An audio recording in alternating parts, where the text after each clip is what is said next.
என் பேர் ஜேம்ஸ் பிரபாகரன். செங்கல்பட்டு வடமேற்கு மாவட்டத்தில் எனக்கு செயற்குழு உறுப்பினராக வந்து பதவி போட்டிருக்காங்க. நாங்கள் தாம்பரத்தில் வந்து செயல்பட்டு இருந்தோம். இதுக்கு முன்னாடி மாணவரணி தலைவராக இருந்தேன். மாணவரணி துணைத் தலைவராக இருந்தேன். சரி, இப்போ இந்த பொறுப்புகள் போட்டிருக்காங்க, எந்த அளவுக்கு இதை உணர்ந்து செயல்படணும்னு நினைக்கிறீங்க? என்ன சொல்லி உங்களை வழி அமைச்சு வச்சுருக்காங்க? முக்கியமாக வந்து பார்த்திங்கன்னா, மதசார்பற்ற சமூக நல்லிணக்கத்தை வந்து முன்னெடுக்கணும் அப்படிங்கிறதா வந்து தளபதியோட மெயின் கோட்பாடாக இருக்குது. பிறப்பால் யாருமே வந்து உயர்ந்தவங்களும் கிடையாது, தாழ்ந்தவங்களும் கிடையாது அப்படிங்கிறது வந்து தளபதியுடைய எண்ணம். அதை நாங்கள் செயல்படுத்தணும் அப்படிங்கிறத களத்தில் வந்து காட்டணும் அப்படிங்கிறதுக்காக தான் வந்து நாங்கள் இறங்கியிருக்கோம்.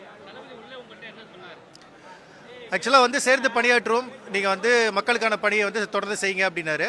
நாங்கள் இப்போ எங்கள் தாம்பரத்தில் வந்து நாங்கள் இப்போது பயிலகம் பண்ணிகிட்டு இருக்கோம். 15 குழந்தைங்க படிச்சுட்டு இருக்காங்க. கிட்டத்தட்ட ஒரு 2 வருஷமாக வந்து இலவசமாக வந்து நாங்கள் டியூஷன் நடத்திட்டு இருக்கோம். 15 குழந்தைங்க படிச்சுட்டு இருக்காங்க. இவங்க தான் கிளாஸ் எடுக்கிறாங்க. அண்ட் ரெண்டாவது வந்து பார்த்திங்கன்னா, ஏழை மாணவியருக்கு வந்து பார்த்திங்கன்னா ஃபீஸ் கட்டிகிட்டு இருக்கோம். ஸோ வந்து நலத்திட்ட உதவிகள் எல்லாமே பண்ணிகிட்டு இருக்கோம். ஸோ இதெல்லாமே தளபதிகிட்ட சொன்னோம். சொல்லும்போது அவர் வந்து ரொம்பவே நெகிழ்ந்து போயிட்டு, ரொம்ப சந்தோஷம், இதை வந்து கண்டினியூ பண்ணுங்கள், மக்கள் பணியை வந்து கண்டினியூ பண்ணுங்கள் அப்படின்னு சொல்லியிருந்தார். அண்ட் ரெண்டாவது, இந்த மாதிரி போஸ்டிங் வந்து கிடைக்கும் அப்படிங்கிறத வந்து நாங்கள் எதிர்பார்க்கல.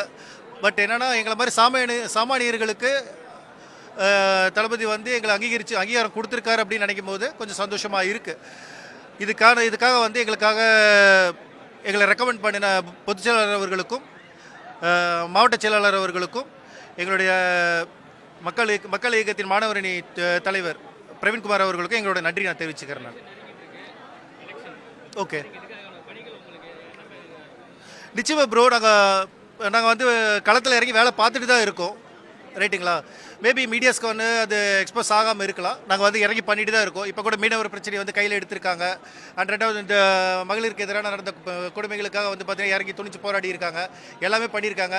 இது வருங்காலங்களில் பார்த்தீங்கன்னா தளபதி வந்து களத்தில் இறங்க போகிறாரு அப்படிங்கிறது உங்கள் எல்லாருக்குமே தெரியும். ஸோ வந்து எங்களுடைய தேர்தல் பணின்னு சொல்ல முடியாது, இது எங்களுடைய களப்பணி. ரைட்டுங்களா? தேர்தலுக்காகவோ ஓட்டுக்காகவோ தளபதியும் சரி நாங்களும் சரி நாங்கள் இந்த களத்தில் நாங்கள் இறங்கலை.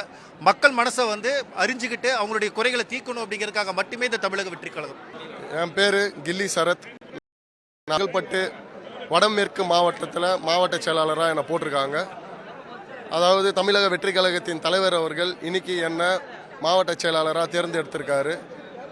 இதனால் எங்கள் தளபதி அவர்களுக்கும் எங்கள் பொதுச் செயலாளர் அவர்களுக்கும் இந்த நேரத்தில் நன்றியை சொல்லி கடமைப்பட்டிருக்கேன். நன்றி நன்றி நன்றி. முன்னாடி விஜய் மக்கள் இயக்கமாக இருந்தப்ப என்ன பொறுப்பு வச்சுட்டு இருந்தீங்க? எவ்வாறு செயல்பாடுகள் இருந்துச்சு? எதன் அடிப்படையில் உங்களுக்கு அந்த பொறுப்பு? விஜய் மக்கள் இயக்கமாக இருக்கும்போது நான் வந்து மாவட்ட தொண்டரணி தலைவராக இருந்தேன். செங்கல்பட்டு மேற்கு மாவட்ட தொண்டரணி தலைவராக இருந்தேன். இன்றைக்கி வந்து என்னோட உழைப்பையும் என்னோட நற்பணியும் பார்த்து நம்ம என்னென்ன மாதிரியான ஒர்க்கெல்லாம் பார்த்து அந்த ஒர்க்கின் சூழ்நிலை காரணமாக நம்மளுக்கு வந்து இன்றைக்கி வந்து மாவட்ட செயலாளராக இந்த பொறுப்பை கொடுத்தோம். முதல் வந்து 120 மாவட்டங்களாக பிரிக்கப்பட்டது சொல்லியிருந்தாங்க. இப்போ இந்த வந்து தாம்பரம் இந்த தொகுதி இந்த இப்போ உங்களுக்கு பிரிக்கப்பட்டிருக்க மாவட்டம் வந்து 120 மாவட்டங்களுக்குள்ளே வருது. இது கூடுதலாக போடுறேன்னு சொல்லுவாங்க. இல்லை, அதான் இதுக்கு முன்னாடி 95 மாவட்ட செயலாளர்களை அறிவிச்சிருப்பாங்க. இன்றைக்கி அது கூட வந்து எங்களை அறிவிச்சிருக்காங்க. இதுக்கப்புறம் என்னன்றது அது தலைமை தான் முடிவு பண்ணும். உங்கள்கிட்ட என்ன சொல்லி வெளியே அனுப்பிச்சு வச்சிருக்காரு? என்ன சொல்லி தளபதி அவர்கள் உங்களெல்லாம் நம்பி தான் வந்திருக்கேன், கொஞ்சம் பார்த்துக்கோங்கன்னு சொன்னார். ஆனால் கட்டாயம்னா நீங்கள் நினைக்கிறதோட ரொம்ப நல்லாவே செயல்படுவோம். அது இல்லாமல் தாம்பரம் தொகுதியில் தமிழக வெற்றி கழகம் பெருவாரியான வாக்கு வித்தியாசத்தில் ஜெயிக்க வைப்போம்னு சொல்லிட்டு நம்ம உறுதி கூறுகிறோம். இந்த நேரத்தில் நீங்கள் என்ன சொல்லணும்னு நினைக்கிறீங்க? உங்களுடைய கட்சியினருக்கு நிர்வாகிகளாக நீங்கள் என்ன சொல்லுங்கள்? எங்கள் கட்சியோட தலைவர்களுக்கா? எங்கள் கட்சியோட தலைவர் சொல்கிறது தான் நாங்கள் கேட்கணும். நாங்கள் தலைவர்களாக சொல்கிற மாதிரி எதுவும் இல்லை.